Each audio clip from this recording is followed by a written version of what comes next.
मेरे बच्चे, ध्यान और प्रार्थना में क्या अंतर है? क्या आप ध्यान करते हैं या आप प्रार्थना करते हैं? तो आज मैं आपको इन दोनों का अंतर समझाने आया हूँ। आप इनका अंतर जानकर हैरान रह जाएंगी।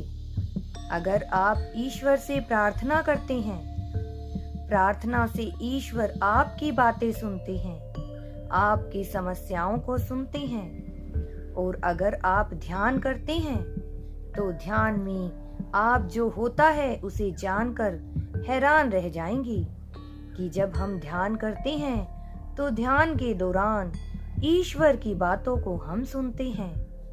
ईश्वर से सीधा संपर्क हमारा होता है। अगर हम प्रार्थना करते हैं तो ईश्वर हमारी बातें सुनते हैं, हमारी बातों को समझते हैं, हमारे आंसुओं को देखते हैं। और अगर हम ध्यान करते हैं तो ईश्वर हमें साक्षात बातें करते हैं। ईश्वर हमारी सभी बातें सुनकर ध्यान करने पर उनका जवाब देते हैं। इसलिए हमें प्रार्थना के साथ साथ ईश्वर का ध्यान करना भी उतना ही आवश्यक है।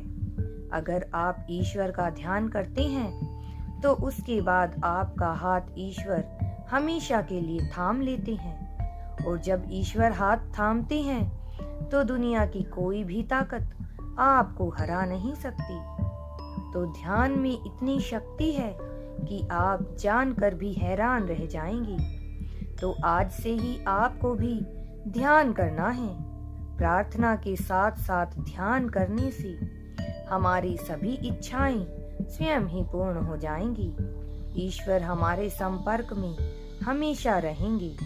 ईश्वर से हमारा सीधा संपर्क बना रहेगा और हमारी बातें ईश्वर से होती रहेंगी।